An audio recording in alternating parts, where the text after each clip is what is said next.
San Permai Gesar Dompolayan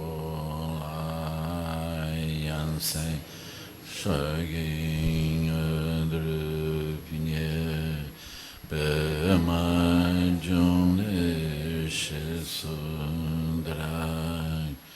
Gordo Kandrum Ampe Korji Jesu Dadruki Shinji Lapichir Sexu So Guru Pema Si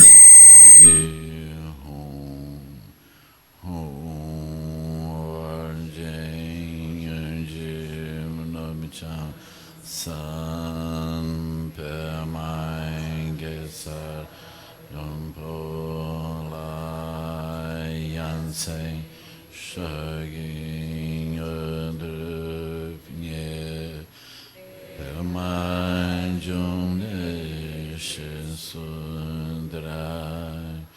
Kordo Kandrom Ampe Korji Jesu Dadrupi Shinji Lapichir Sexu So Guru Pema Siji Hum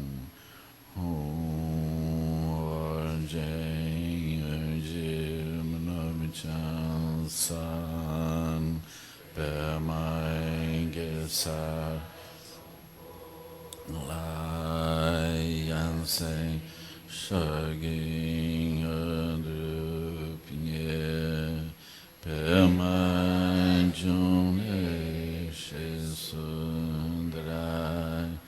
Gordo Kandrom Ampe Korji Jesu Dadruki Shinji Lapichir Sexu So Guru Pema Siji Hum Sanje Chodan Sochi Chonang La Janchu Bardo Dani Chabsu Chi Dagi Jinsu Jipe Sonan Chi Drula Penjir Sanje Drupaso Sanje Chodan Sochi Chonang Lan Janchu Bardu Dani Chabsu Chi Dagi Jinsu Jipe Sonan Chi Drula Penjir Sanje Drupaso Sanje Chodan Sochi Chonang Lan Janchu Chabsu Chi Dagi Sojipe Sonan Chi Drula Penjir Sanje Drupaso Hum Benzara Guru Pema Siji Hum Hum Benzara Guru Pema Siji Hum Benzara Guru Pema Siji Hum Benzara Guru Pema Siji Hum Benzara Guru Pema Siji Hum Benzara Guru Pema Siji Hum Benzara Guru Pema Siji Hum Benzara Guru Pema Siji Hum Om Ha Om Benzara Guru Pema Siddhihum. Om Ha Om Benzara Guru Pema Siddhihum.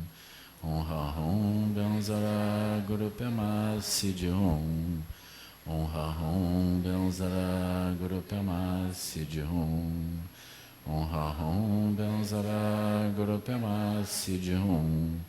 Om Ha Om Benzara Guru Pema Siddhihum.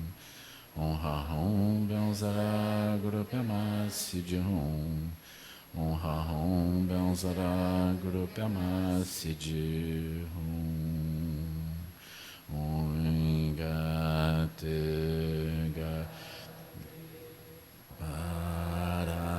Paragate Parasangate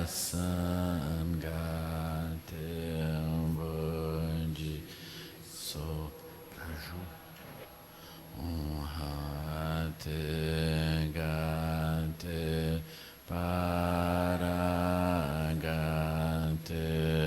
Parasangate Bodhi So Te gate paraga te parasangate bunji soha oinga te gate paragate parasangate Bodhi Soha Oinga Te Gate Paraga Te Parasanga Te Bodhi Soha Oinga Te Gate Paragate Parasangate Bodhi Soha Oinga Te Gate Paragate Parasangate Bodhi Soha Oinga Te Gate Paragate Parasangate Bodhi Soha Oinga Te Gate Paragate Parasangate Bodhi Soha Oinga Te Gate Paragate Parasangate Bodhi Soha Oinga Te Gate Paragate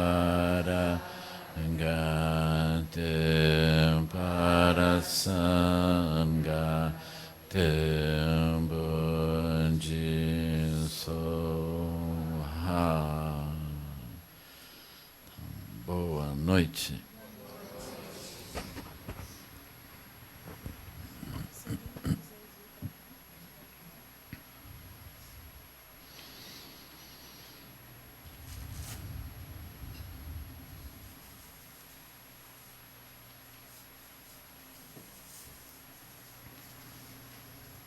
O nosso tema é reencantamento, né? Esse é o tema, né? Reencantamento, né? Como? Para o ano que inicia, né? Tá.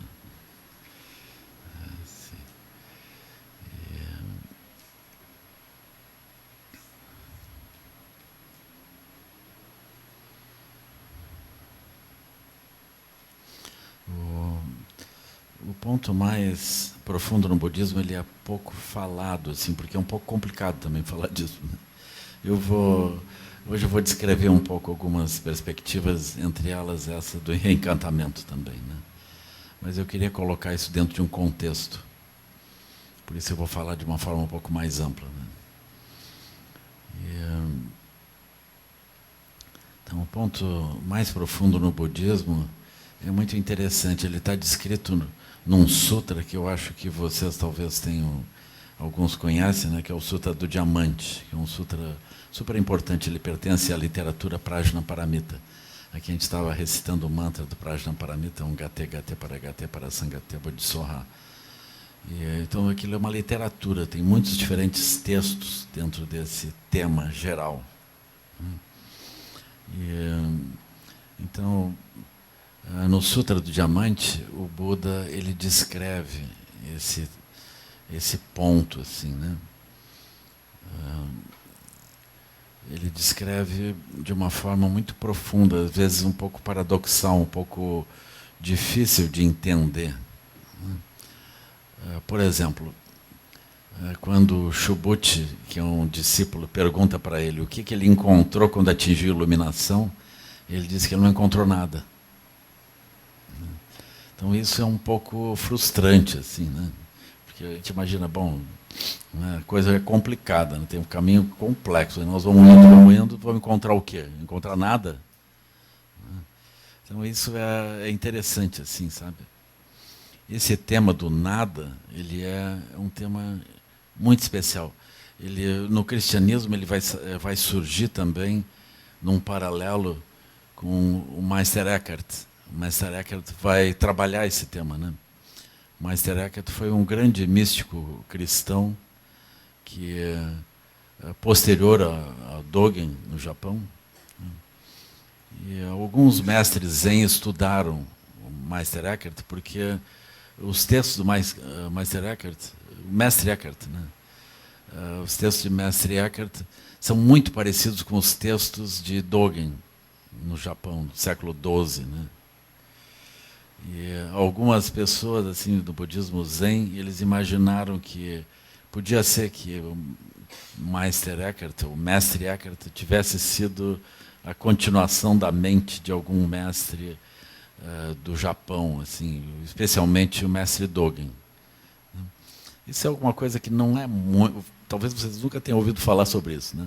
Eu ouvi isso a partir do Tokuda-san, o mestre Tokuda, né, que foi meu primeiro mestre budista. É vivo hoje ainda, Tokuda. Ele está morando no Japão, nesse momento, né? Então, o Tokuda ele estudou esse tema. Depois eu vi outros mestres do Zen também traçando esse paralelo entre o mestre Eckhart e o mestre Dogen. É alemão.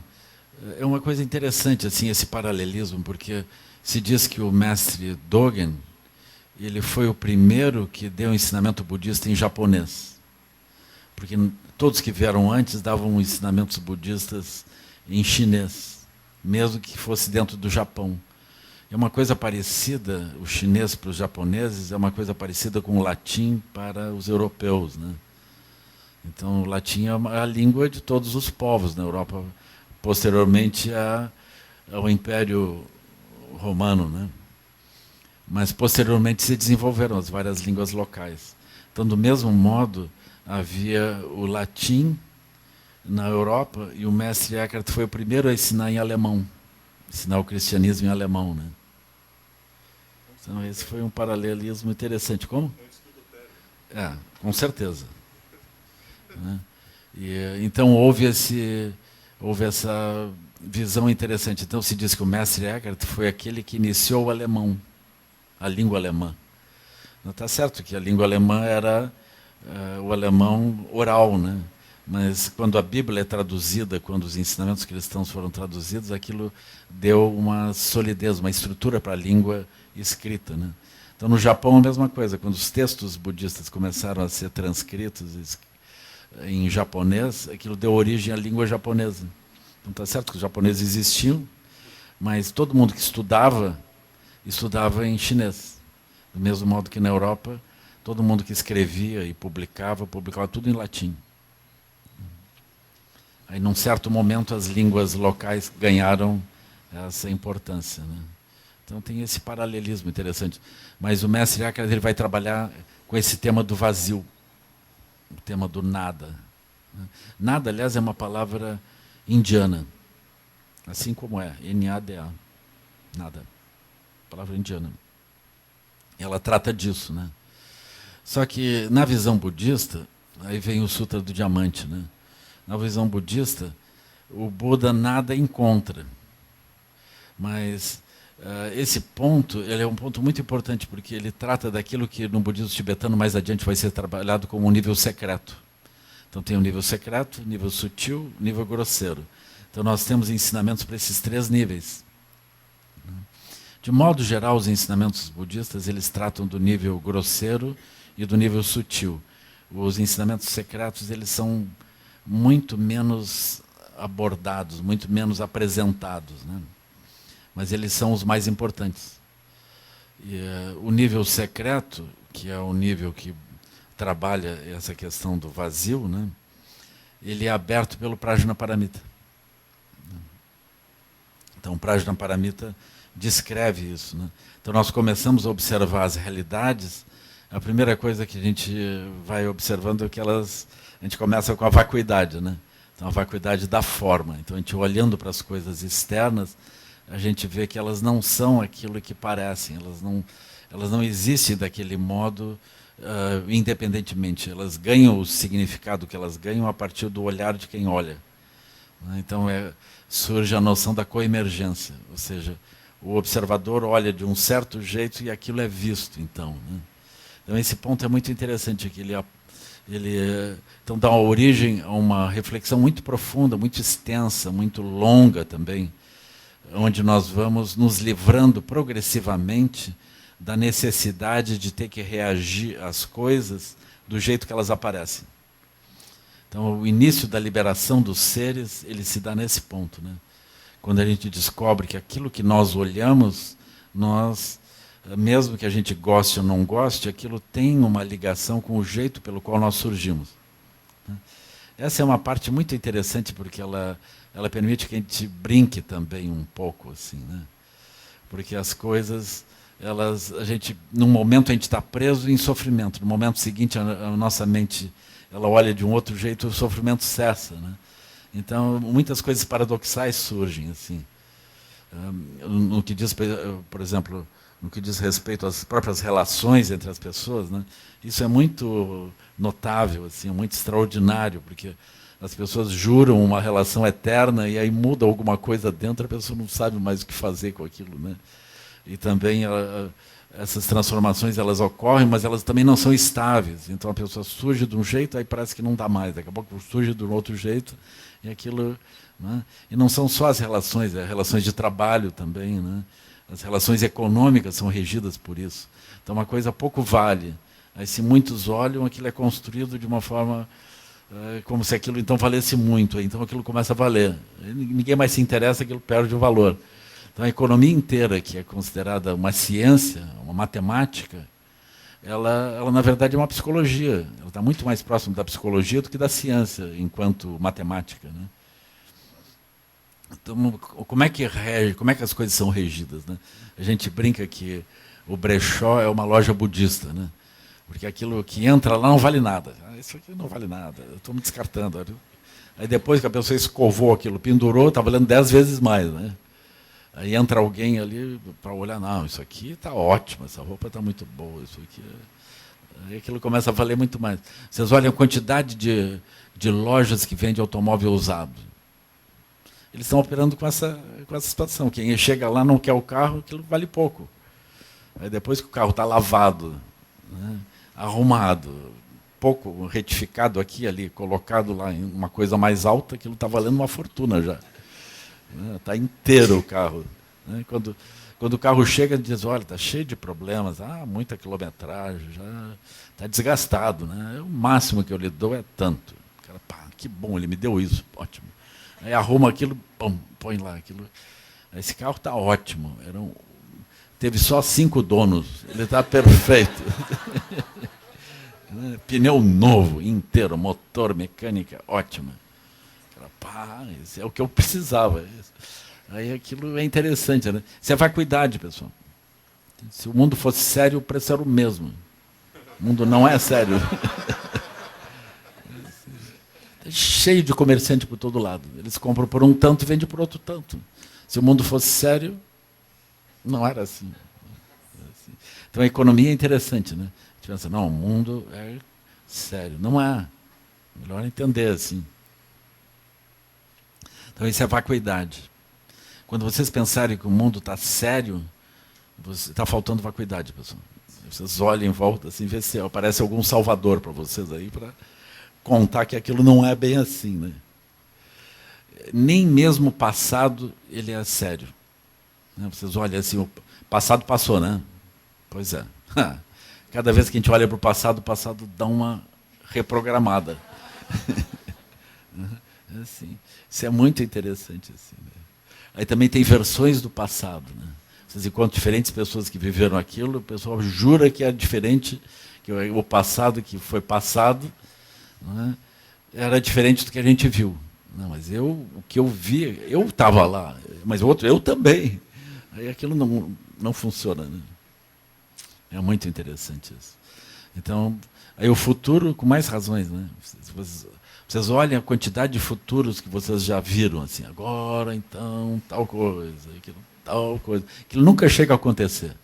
E já vira passado. E nós já estamos com outro futuro agora. Aquele futuro nem... Né, passou longe, assim, né? Então tem esse aspecto, né? Então, tudo isso é regido pela vacuidade. A gente se relaciona com o futuro como se o futuro fosse uma coisa imponderável na frente, né?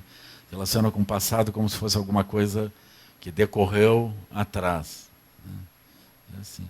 Eu acho bonito a história também, né? A história séria dos livros publicados, ela também vai mudando. Né? Assim. As versões do presente, né? Elas vão mudando. Assim, né? Então isso é muito bonito. Isso no primeiro momento, parece que nós estamos falando sobre as coisas.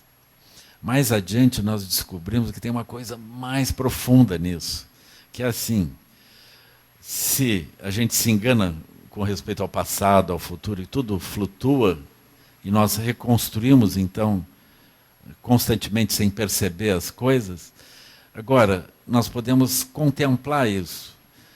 E a gente pode se perguntar, mas como é que aquilo aparece como se fosse tão real?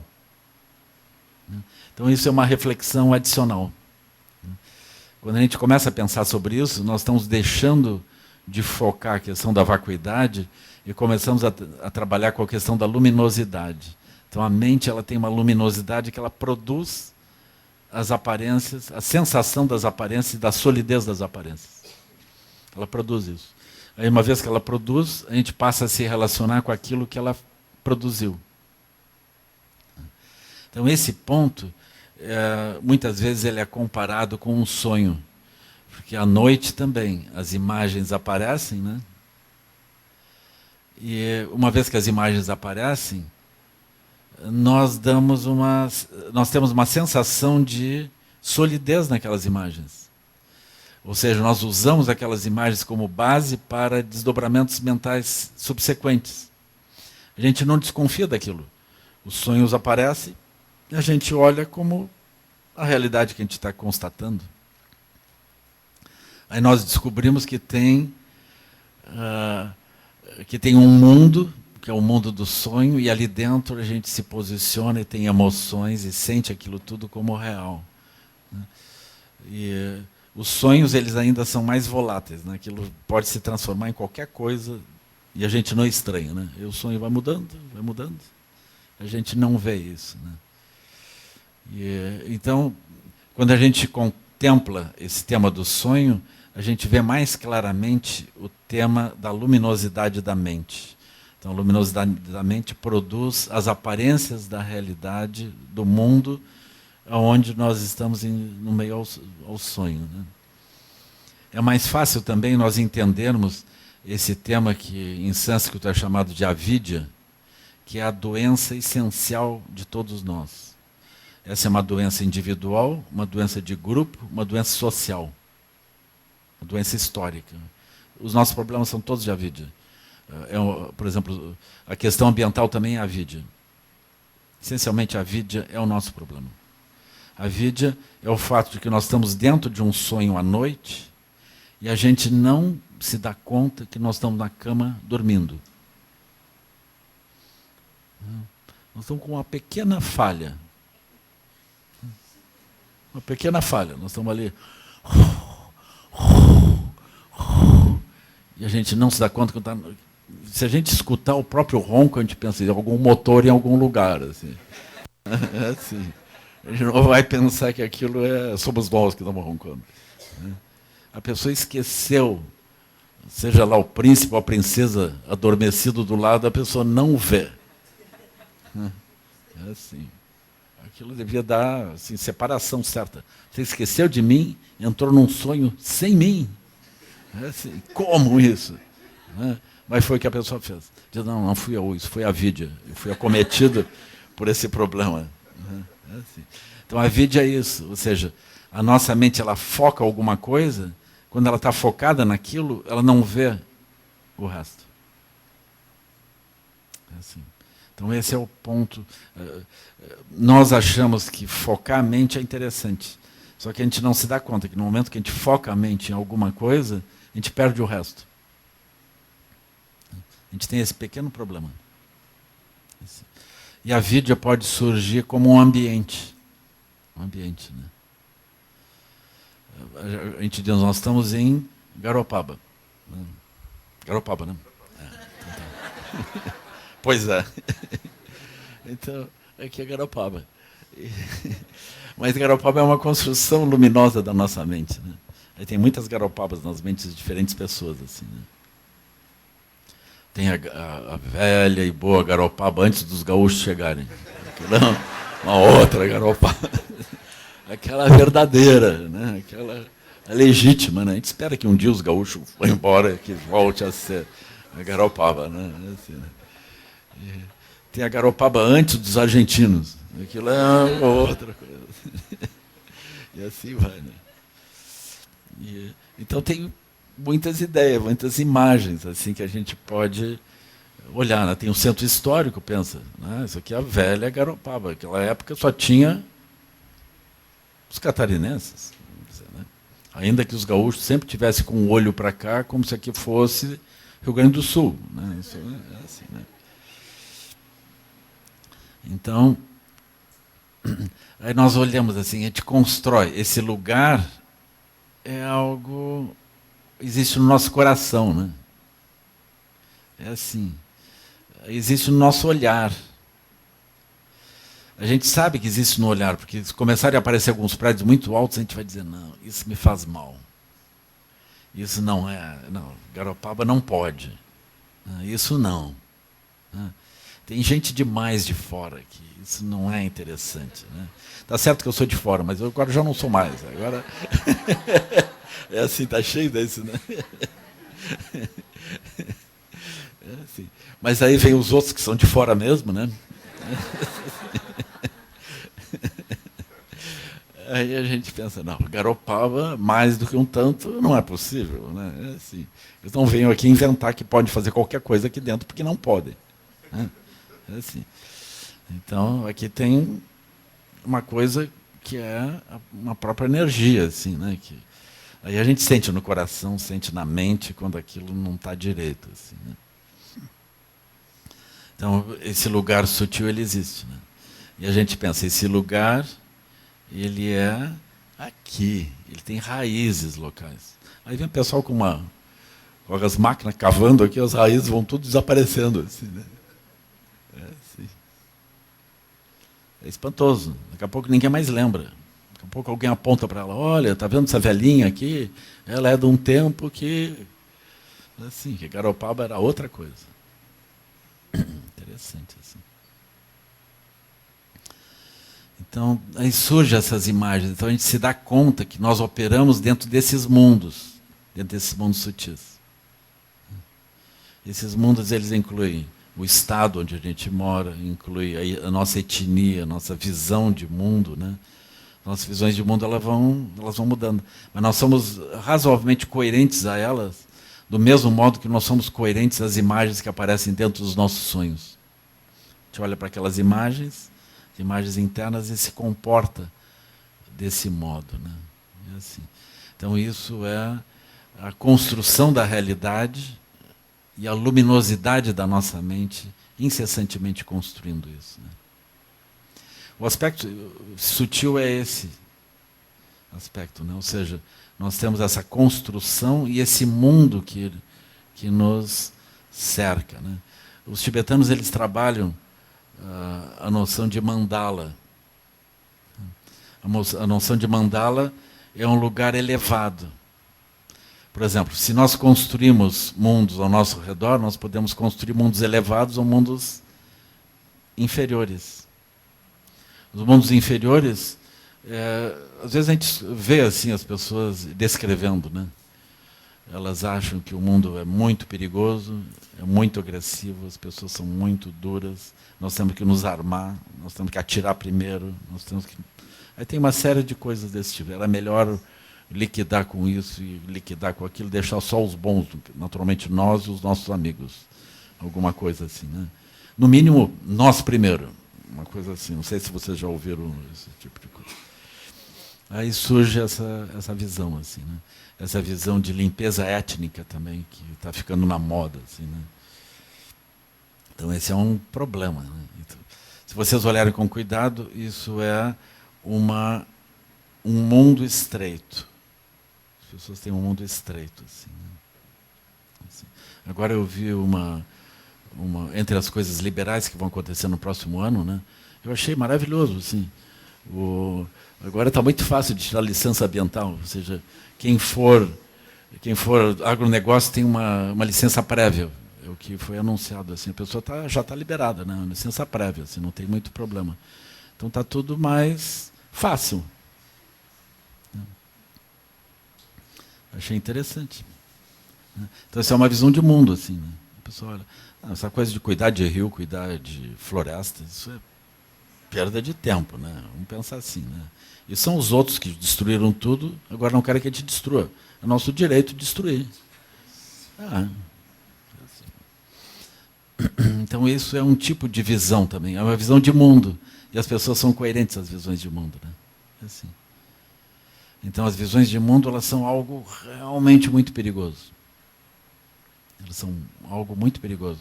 Se nós, por exemplo, estamos destruindo hoje, nós já estamos consumindo mais do que a natureza, do que a biosfera é capaz de recompor. Isso se dá por causa da nossa visão de mundo. Por exemplo, a pessoa não precisa pensar que ela é maligna. A pessoa, dentro de uma visão de mundo, ela se move como se tudo bem. Só que não está tudo bem. Então nós vamos observar as consequências disso. A gente não vê essas consequências, se move, e isso é a vida. Nós estamos dentro de uma bolha de realidade. Essa bolha de realidade não nos permite pensar de uma forma mais ampla e, portanto, nós não conseguimos agir de forma mais ampla. A gente pensa que está agindo de modo coerente, mas nós estamos presos a uma bolha. Então a visão de mundo é essa bolha. Então isso é um problema realmente. O grande problema que todos os seres têm é a estreiteza das suas bolhas.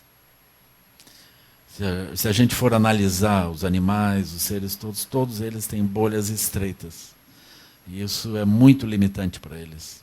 Isso é um problema. Assim. Para nós humanos é a mesma coisa, nós temos bolhas estreitas. Assim. E se nós, por exemplo, a gente pensa, nós somos cientistas. Os cientistas operam dentro das bolhas deles.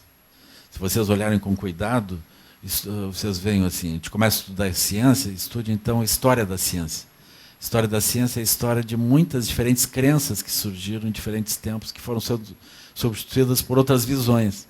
As outras visões pareciam finais, mas não eram outras visões também limitadas. Então é super importante entender como que a mente dos cientistas descreve, vê mundos limitados, e esses mundos eles mudam e seguem limitados e assim por diante, né? E isso não significa que eles não consigam,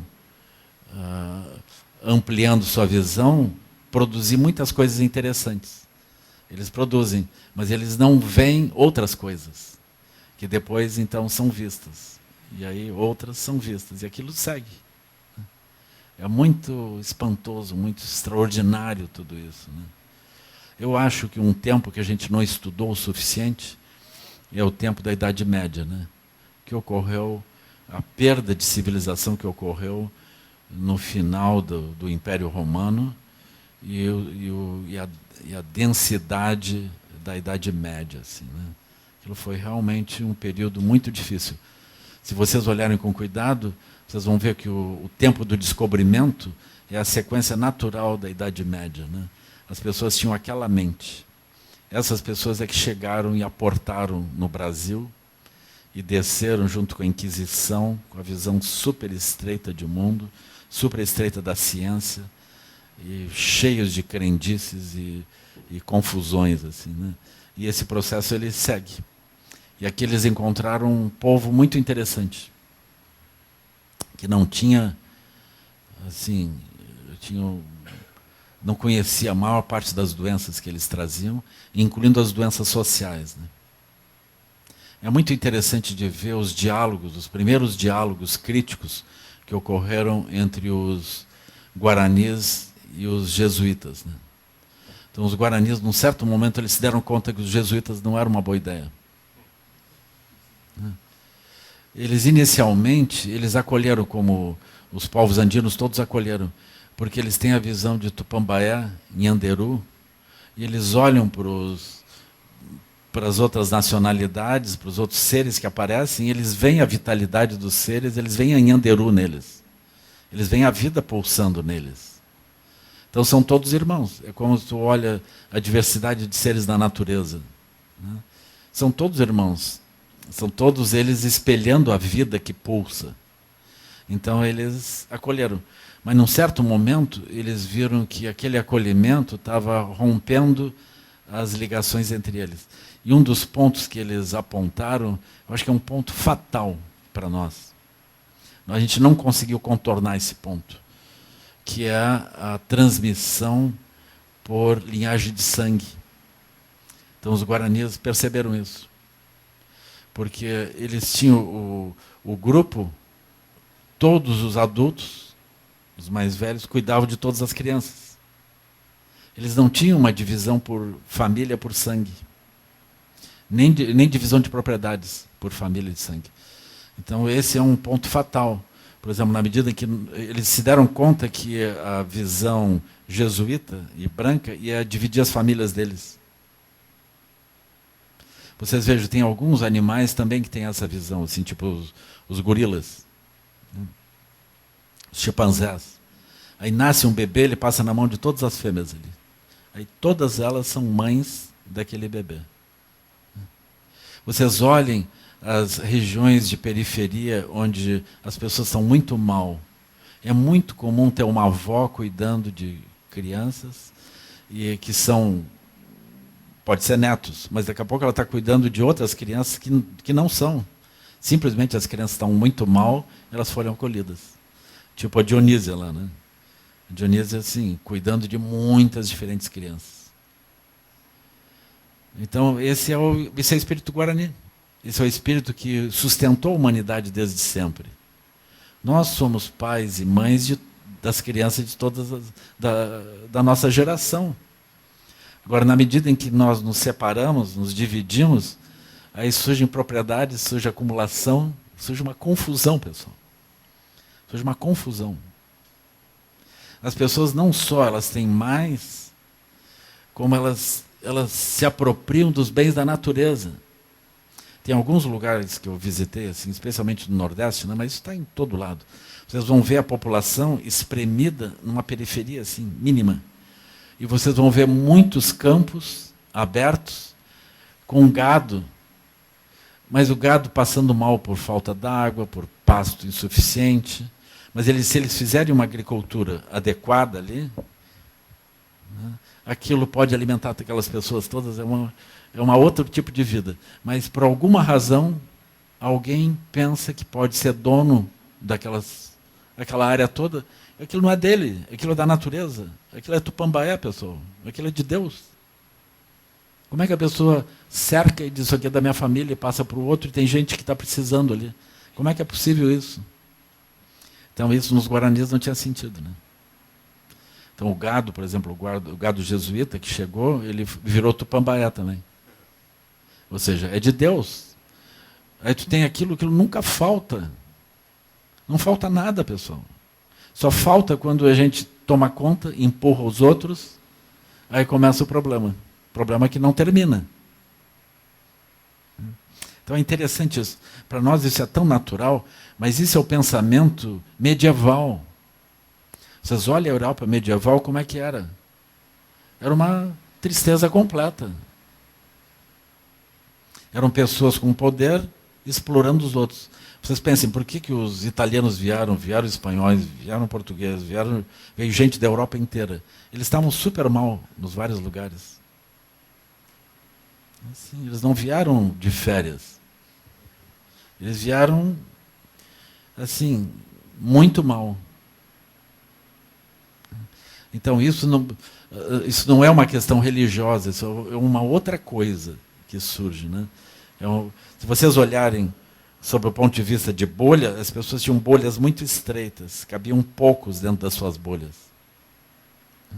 Muito comovente isso. As pessoas que não tinham nenhuma propriedade, elas trabalhavam até esgotar suas vidas, começando quando crianças. Assim, sem chance. E essa é a cultura que veio para a América. Assim, nós ainda não desdobramos isso, a gente não refletiu sobre isso, a gente não olhou isso ainda. E nós estamos seguindo a mesma coisa. Aí nós destruímos os povos, destruímos a natureza e seguimos destruindo. Nós não sabemos fazer outra coisa. Nós estamos com a ideia medieval ainda. Agora é uma questão de tempo, a gente não tem mais tempo. Nós vamos ter que descobrir o jeito. Mas a nossa visão de mundo ela é fundadora das nossas ações, né? Na visão budista, esse é um ponto super importante. Aí entra o caminho espiritual, ele fica muito claro.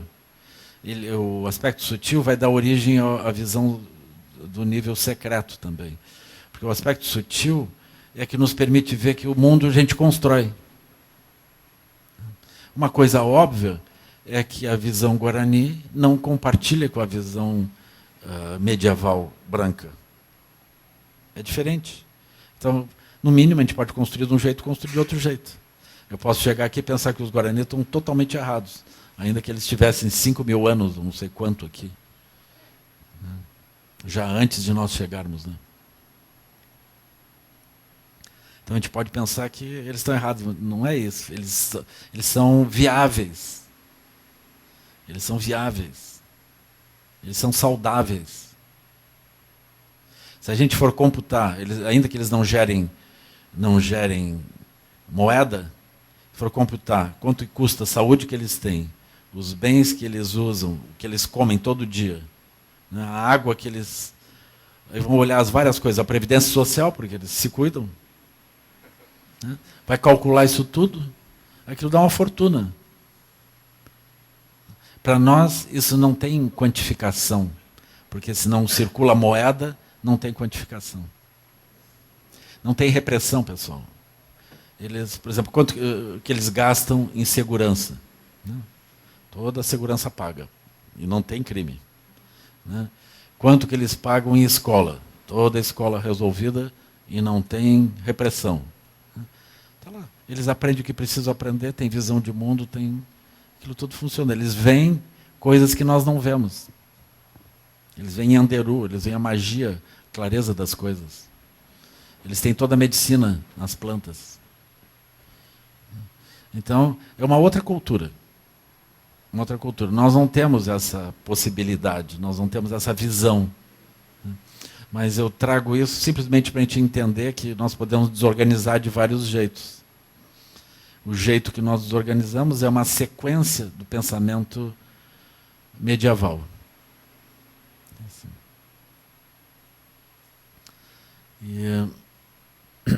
Agora vocês vejam, se nós podemos construir realidades de um tipo e de outro, nós descobrimos nisso o aspecto secreto.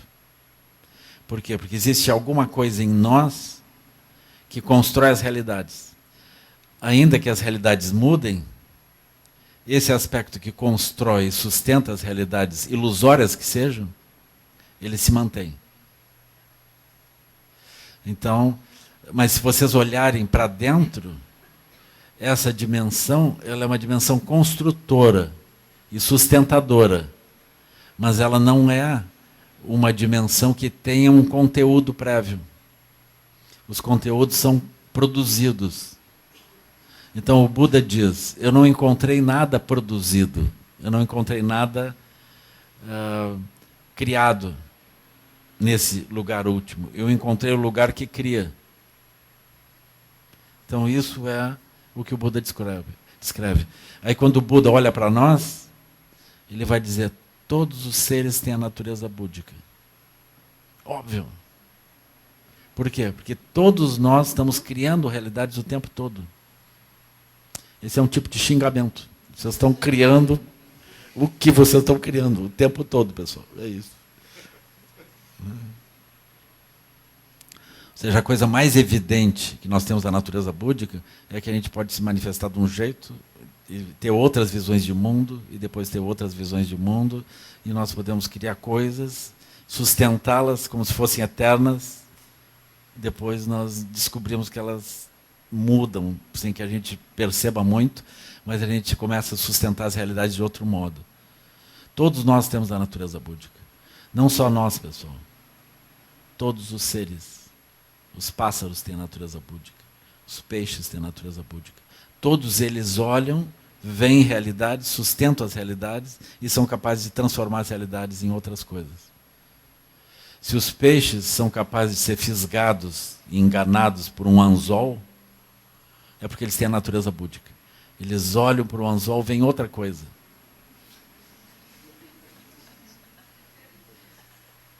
É assim, eles estão vendo e vendo outra coisa, e outra coisa. Eles têm a capacidade de construir luminosamente, ir até lá e tchá. Igualzinho a nós. Né? É assim. Eles comem plástico. Nós também, né? É assim. É assim. É assim. Agora isso já está comprovado. Eles estão fazendo análise de sangue e tu encontra microplástico dentro das pessoas. Microplástico no leite materno. Ou seja, o leite já vem quase embalado.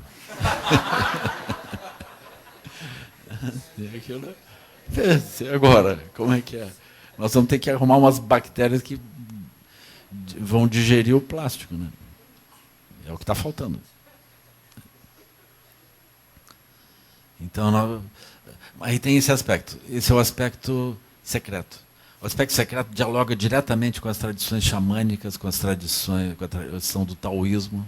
Dialoga diretamente. Assim. A natureza toda é viva. Tem uma vida extraordinária. Aí se vocês olham, por exemplo, vocês aprofundam essa percepção do aspecto luminoso, vocês descobrem a descrição que o Buda fez dos 12 elos da originação dependente. Como que tu usa a luminosidade para construir por camadas as realidades. Ou seja, tu constrói uma camada, tu toma aquilo por base e constrói a outra camada. Toma por base e constrói a outra. São 12 camadas. A 12ª é a camada na qual nós nos sentimos morrendo, por exemplo. Envelhecendo, adoecendo e morrendo. Isso é uma camada. Ou seja, nós acreditando nas outras camadas todas, aí nós nos vemos morrendo. A gente não vê a luminosidade da mente, não percebe que o aspecto criativo e luminoso, ele não envelheceu. Ele não envelhece. Vocês podem descobrir isso assim, por exemplo. De noite, quando sonharem, vejam se vocês estão velhos no sonho. De modo geral, a gente não está velho, a gente está inteiraço no sonho. Assim. Aquilo não muda muito. Assim, né? Então vocês experimentem. Por quê? Porque nós construímos as realidades. Assim, a gente não manca no sonho. A gente não está lá, tem dor nas costas do sonho. Isso é só quando acorda. É assim. É assim. Então, nós temos essa capacidade luminosa de construção.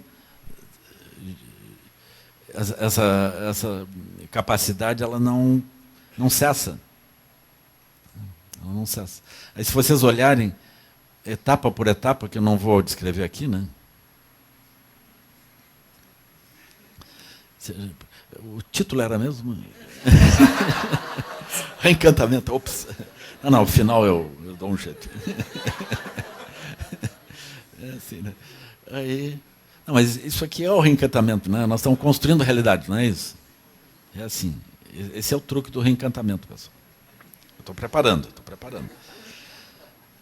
Então, nós construímos essas realidades. Elas são luminosas.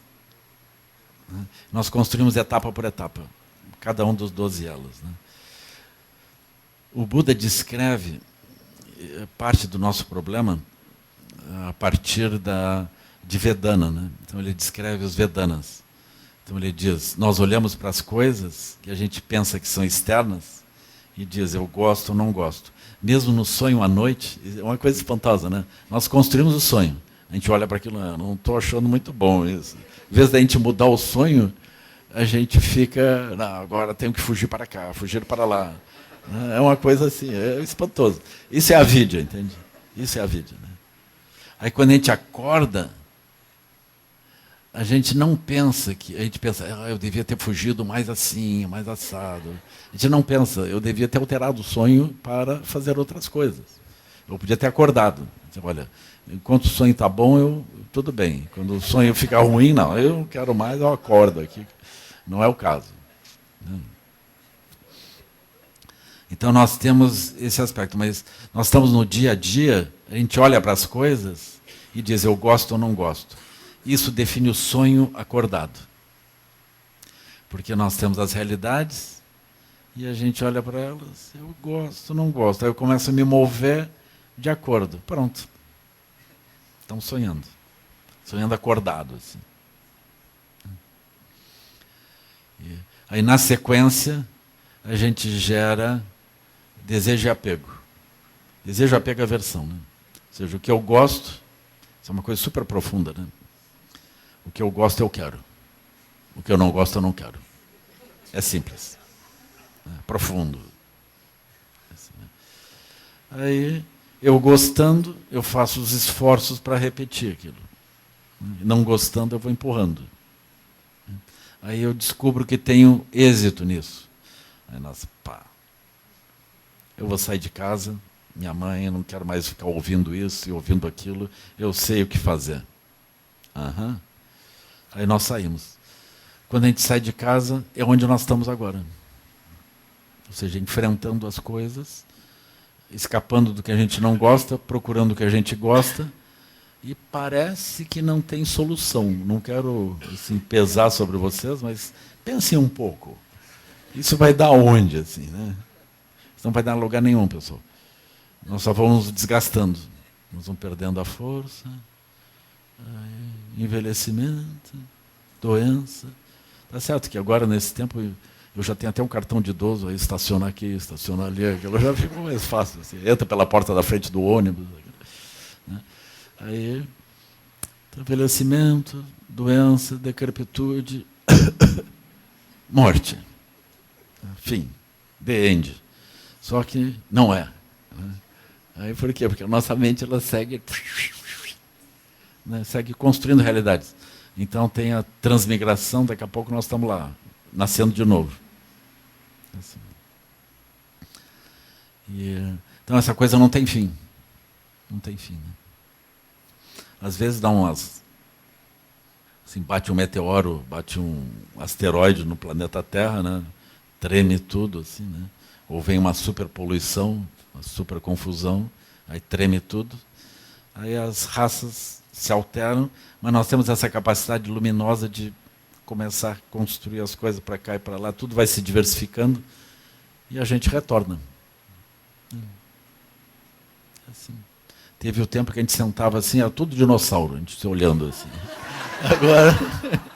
Agora estamos com esse corpício aqui. Assim, né? Assim, né? É isso. Pela origem independente, a gente vai fazendo umas variações assim, né? É assim. Então, na visão budista, esse é um ponto interessante, vocês olhem. E a luminosidade? Ela vai envelhecendo? Luminosidade não envelhece. E isso é bom. Eu tenho repetido para mim, me olho no espelho e digo, luminosidade não envelhece. Luminosidade não envelhece. É assim. Por enquanto está funcionando. É assim, né? É assim, né? Aí a pessoa fica senil, começa a ver coisas, não vê? É assim. Luminosidade, pessoal, aquilo está... Assim. Ninguém mais vê. Claro, a pessoa já está luminosa, assim. Está vendo? Como? Um xamã. É assim. Então, esse é um ponto interessante. Assim. Mas aí tem outras coisas. Né? Por exemplo, no budismo se descreve que desse lugar silencioso brotam compaixão, amor, alegria, equanimidade, generosidade, moralidade, paz, energia constante, concentração e sabedoria. Né? Aquilo brota tudo dali. Por exemplo, compaixão, né? Como é que vai brotar dali? Se a pessoa é consciente desse aspecto, ela quando olha, por exemplo, uma bolha de realidade onde o outro está preso, ela pode ajudar o outro a reconhecer que a dor que o outro tem ali dentro, ela está na dependência da bolha. Então a pessoa pode ampliar aquela bolha, ou diminuir a bolha, ou quebrar a bolha, e a pessoa se liberta daquilo. Aí o sofrimento cessa. Se vocês quiserem ver isso, vocês pensem, peguem um sofrimento do passado. Aí vejam, as coisas deram para trás? Não deram para trás. Então por que paramos de chorar? Porque a bolha quebrou. É isso, pessoal. É assim. A bolha quebra, porque ela não é real. Ela não tem sustentação. O que é permanente é a luminosidade. A luminosidade produz outras bolhas, outras realidades. A luminosidade está constantemente produzindo outras realidades, constantemente. Então tem um nível de impermanência, ou seja, nós estamos dentro de uma bolha, aquilo parece rígido e firme. Mas nós temos uma usina luminosa dentro, a gente vai mudando aquilo. Daqui a pouco nós estamos em outro lugar. Literalmente em outro lugar. A gente descreve o mundo de outro jeito. Ali dentro nós temos outros impulsos. O pessoal não votava todo no PT? Pois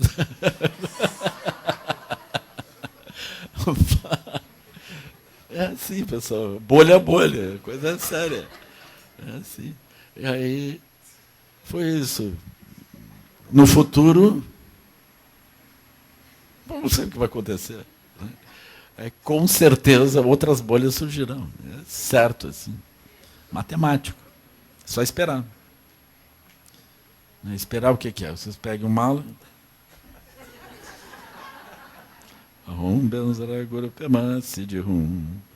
É assim. Aí o mundo. As bolhas vão mudando. Impressionante. A luminosidade da mente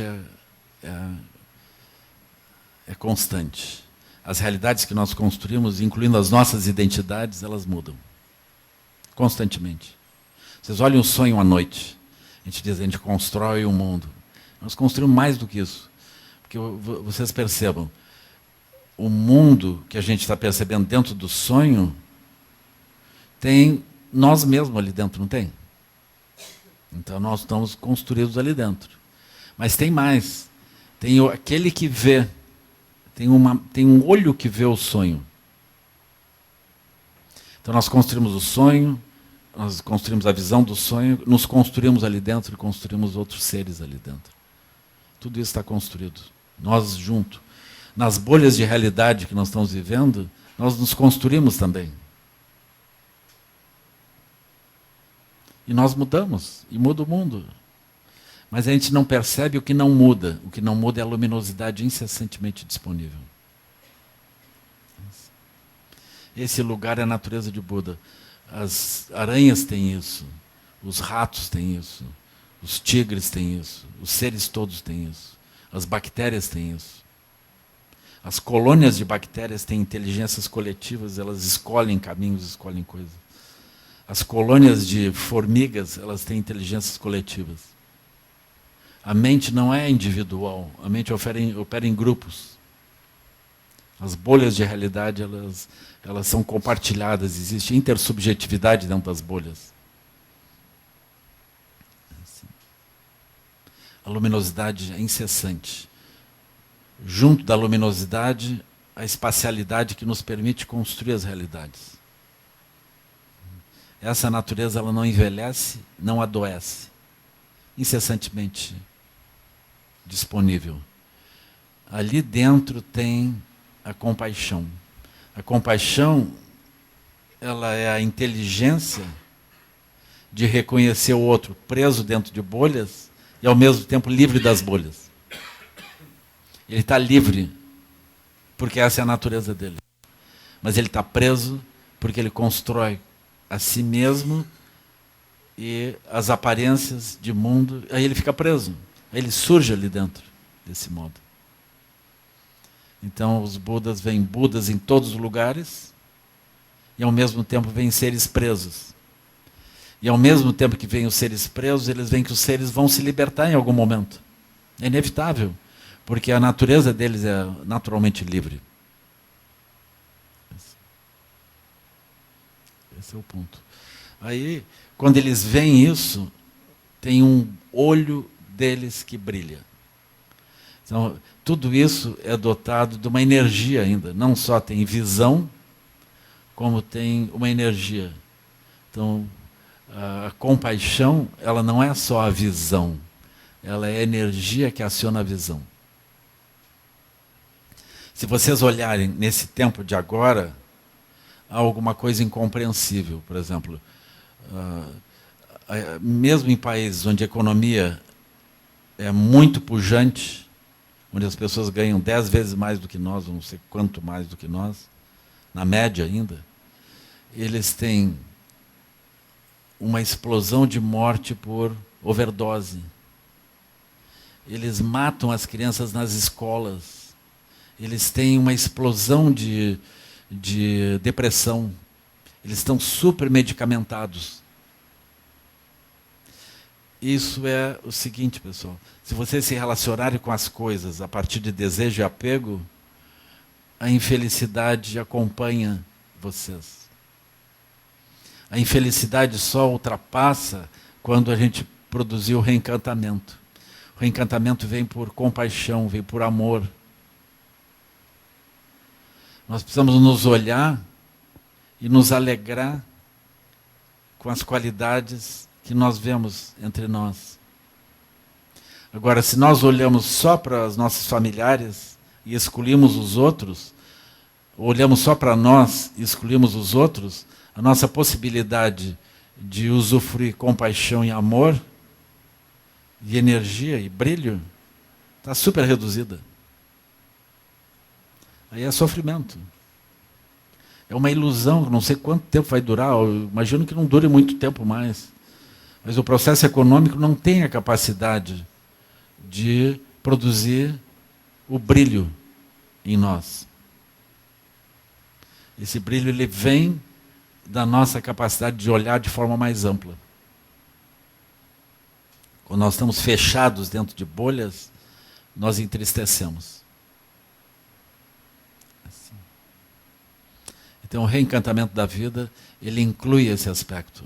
Ele inclui esse aspecto da gente reconhecer com calma que nós temos um brilho natural. Nós podemos construir as realidades. Quando a gente percebe isso, vocês vão perceber que dentro de vocês a energia aparece.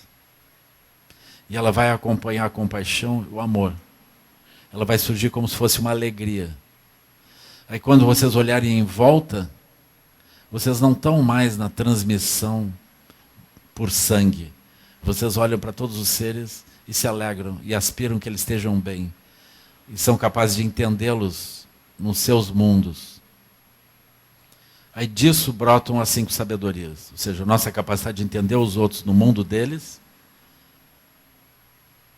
Vocês testem, se vocês são capazes de entender as plantas no mundo das plantas, elas sobrevivem.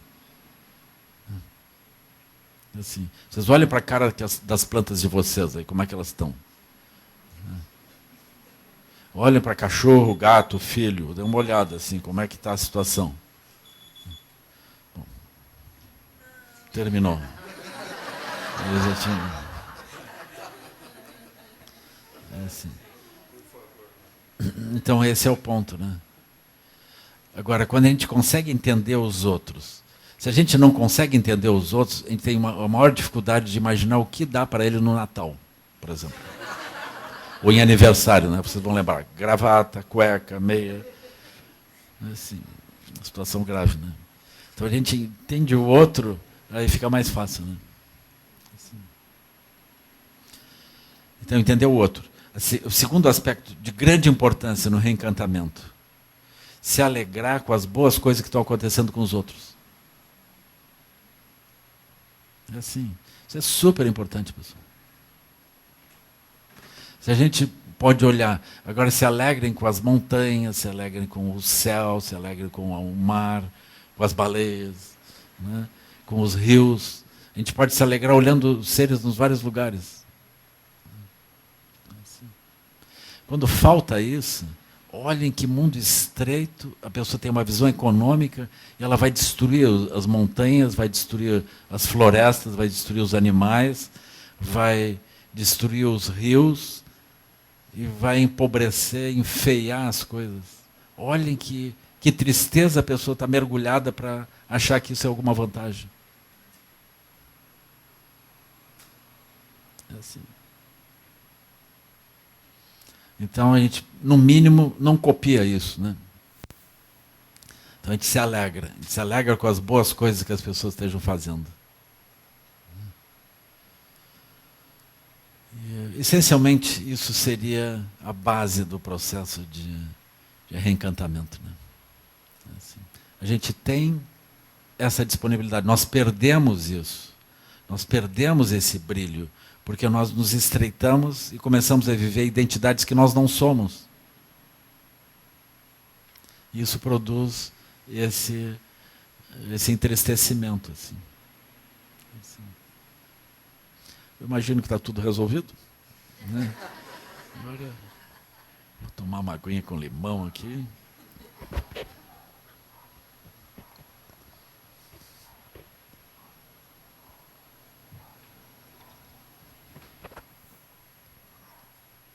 Agradecer a Sangha, agradecer o grupo, foi uma alegria. Esse espaço aqui super bom, né?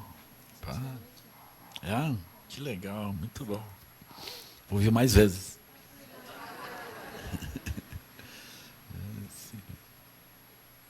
Eu tenho uma filha que está morando aqui agora.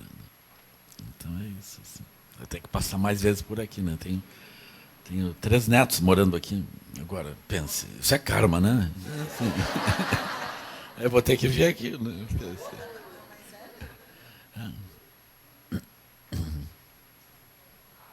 Agora tem um pequenininho, netinho pequenininho, assim, 6 meses, super lindo. Mas também, né? Você desculpe, né? Meu olho constrói isso, né? Assim.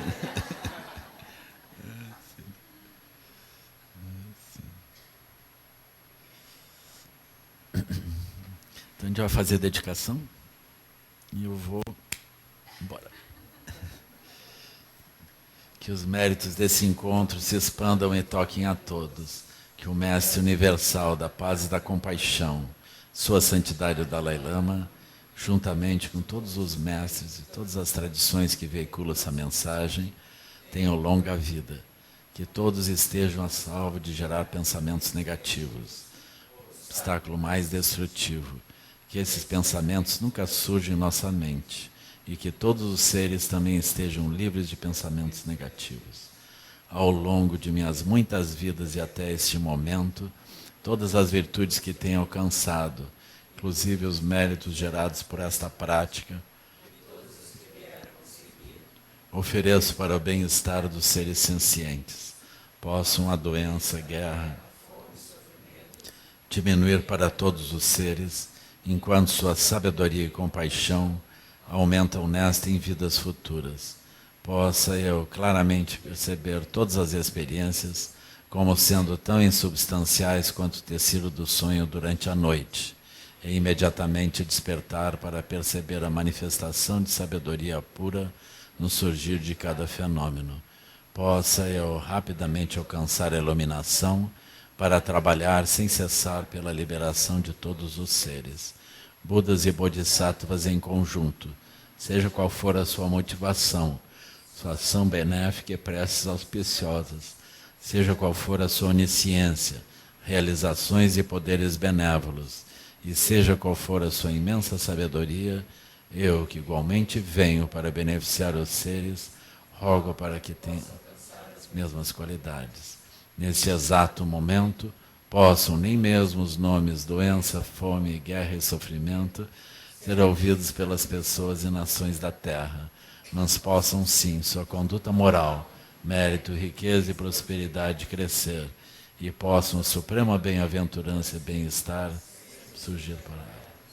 Quem lome chosun rin lun chen zalin sasun parpel drogyo chosun wadang midrau do sun gelencho. Obrigado.